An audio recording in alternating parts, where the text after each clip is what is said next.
ठेवायचं. आज मुंबईची संपूर्ण लक्ष्मी जी म्हणतो ती कुठे गेली? ती आपल्या हातात नाही आहे. मराठी माणसं, कुठे गेली? कोणाकडे मराठी गेली? माणूस हा कामगार, श्रमिक, लढवय्या होता.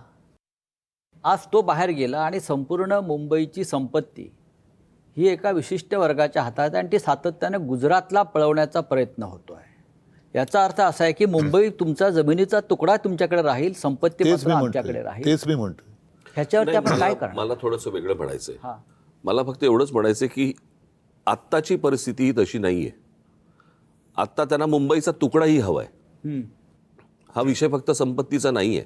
आपण जर समजा नीट बघितलं तर संयुक्त महाराष्ट्राच्या चळवळीच्या वेळेला देखील मुंबईमधले जे अमराठी धनदांडगे जे होते तेच मागणी करत होते की मुंबई ही गुजरातला द्या म्हणून.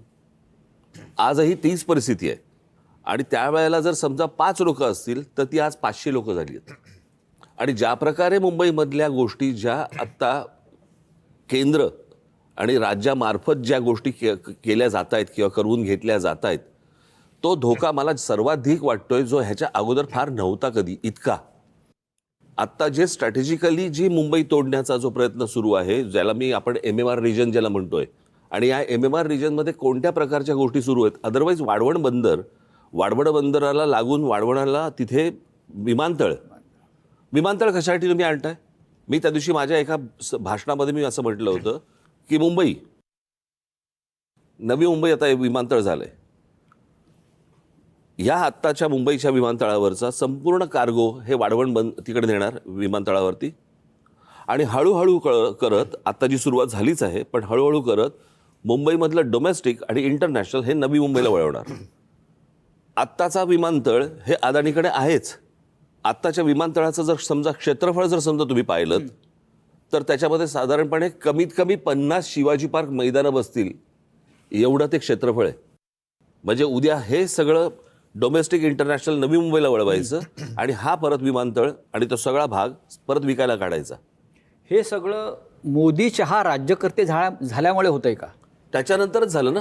तुम्ही एक गोष्ट बघा, मी आता ना कोणाशी तरी परवा दिवशीच बोललो होतो.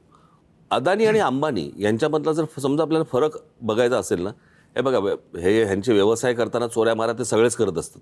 परंतु अदानी आणि अंबानी यांच्यामधला जर समजा तुम्हाला मेजर फरक, तर मोदी मोठे व्हायच्या अगोदरपासून अंबानी मोठे होते.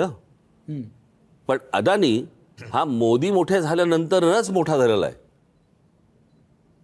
अदानीचा विस्तार हा मोदी मोठे झाल्यानंतरचाच आहे. म्हणजे मोदी ज्या वेळेला गुजरातचे मुख्यमंत्री झाले त्याच वेळेला त्यांना तो पोर्ट मिळालेला आहे, मुंद्रा पोर्ट. आणि मग पंतप्रधान झाल्यानंतर त्या अनेक गोष्टी मिळालेल्या आहेत. मला नेहमी असा प्रश्न पडतो की भारतीय जनता पक्षाला मला हा प्रश्न विचारायचा आहे की समजा तिथे आज भारतीय जनता पक्ष नाही आहे, समजा उद्या तिकडे काँग्रेसचं सरकार आहे किंवा इतर दुसऱ्या कुठच्या तरी समजा पक्षाचं सरकार आहे, आणि एखाद्या केंद्रांमध्ये बसलेल्या सरकारने जर एकाच उद्योगपतीवरती जर समजा काँग्रेसने किंवा इतर कोणी जर मेहरबानी केली असती तर भारतीय जनता पक्ष काय प्रकारचा रिॲक्ट झाला असता? रस्त्यावरती येऊन थैथया नाचली असती. बरोबर आहे.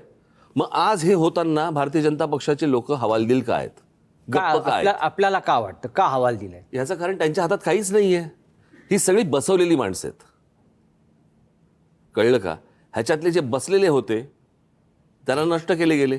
लाईक शिवराज सिंग चव्हाण असतील किंवा अजून 1-2 जण असतील, गडकरी, बरोबर आहे, गडकरी असतील.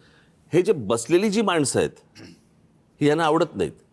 आणि हे बसवलेलं म्हणजे जे पूर्वी काँग्रेसच्या काळामध्ये जे व्हायचं तेच आत्ता सगळं सुरू आहे. फक्त ह्यांचा उद्देश जर समजा बघितलं, काँग्रेसच्या काळामधले जे पंतप्रधान होते ना, त्यांना कुठचं राज्याचं लेबल नव्हतं. हे पहिल्यांदा राज्यकर्ते बसलेत ज्यांच्यावरती राज्याचं लेबल आहे. गुजरातचे प्रधानमंत्री आहेत ते. कळलं का? गुजरातचे आणि गृहमंत्री. ज्या प्रकारचं त्यांचं मुंबईवरती लक्ष आहे, मुंबईकडे त्यांचं ज्या प्रकारे लक्ष देतात MMR रिजनकडे, हे आजपर्यंत कधी घडलं नाही 50-60 वर्षामध्ये जे आत्ता घडतंय. हा धोका सर्वाधिक आहे. उद्धव साहेब, हा धोका तर आहेच.